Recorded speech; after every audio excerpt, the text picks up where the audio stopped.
Thank you very much. After a short break, we move on to the next speaker. The next speaker is attempting his project 6. Project 9. Okay. Sorry. Next speaker is attempting project 9. To know the objectives, may I call upon Toastmaster Mohammed, please? Give him a big hand.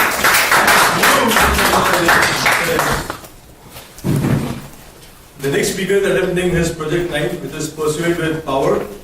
And the objectives of Project 9 are as follows.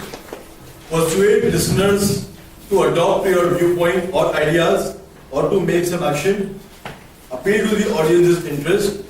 Use logic and emotion to support your position. Avoid using notes. Timer, please note the time. It's 5 to 7 minutes. Over to you.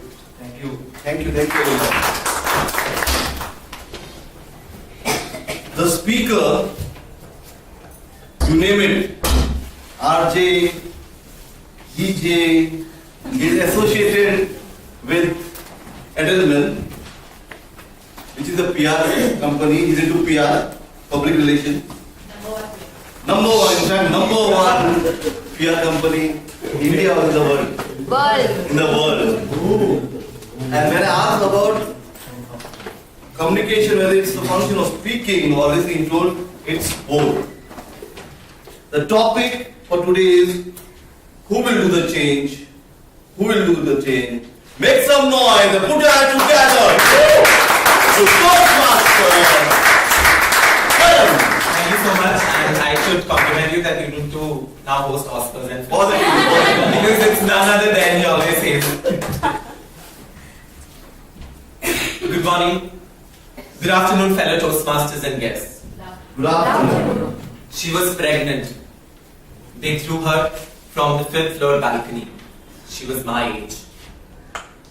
Daughter of my father's friend. What was her crime? The millions of money that his father has already transferred to their bank accounts. They wanted more.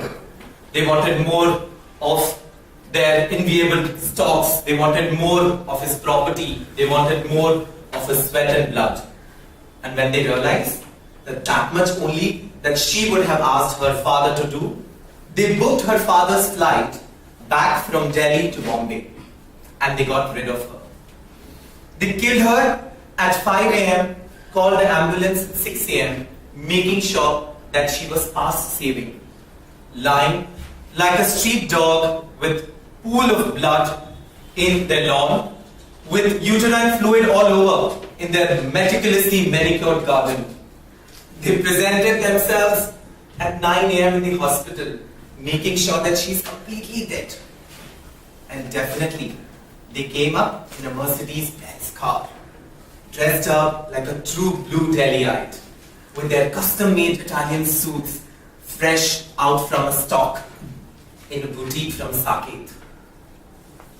Not a tear of expression, no fear. They presented themselves in the hospital with their arrogant behavior towards a stiff, dead body lying over there that has to go through an unnecessary post-mortem. No fear, no expression, no tear. When the police asked them, they said, oh yes, they were recently married. They went on a honeymoon and she was perfectly fine. They were happy. But yes, she had some mental illness. So when we got up in the morning, we saw her dead in the lawn. She was my age. She was pregnant. And she has to go through all of this. It took a month for the father to wake up from the grief and file a police complaint against the father-in-law and the husband. But they laughed. They said they will be free in some days. The father was a loving father for the daughter, as now he's living in a hell. And he visited the daughter a few days back when she made the father aware of the current situation that she's going through. And he insisted daughter to come back with him to Bombay. But she said that she has to go through some doctor's appointment and test, and when she'll be completing all of that, she will come back and flew back to Bombay. But after 3 days, she was killed. My father tearfully tells me that how his friend keeps on repeating that I would have insisted her to come back with me. I would have insisted her to come back with me, but she is no more. She is no more. And the family is Delhi's devilish best. They are the father-in-law is the ex-IAS officer, a heavyweight person. Not only that, he's been aided by an ex-High Court judge of Andhra Pradesh and a lot of other politicians to take him out of this case. And the only reason why the father-in-law and the husband is behind the bar, because the girl's family is paying a lot of money to the lawyers to keep them behind the bar. You never know what will happen.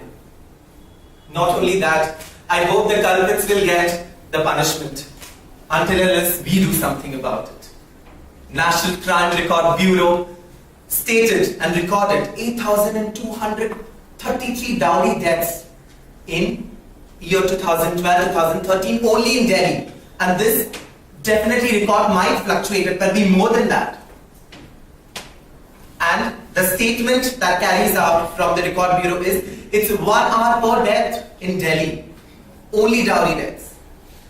I ask a question to you. What are we doing? Where are we living? Are we human beings? Dowry deaths, female infanticide, abortions, domestic violence has a spanning history and centuries over here in India. Who will do it? You will do it. I will do it. Arvind Kejriwal will do it. Modi will do it. Sonia Gandhi will do it. Nobody will do it. You have to do it. I have to do it. The change has to start from the community, from the society that we are living in. Thank you.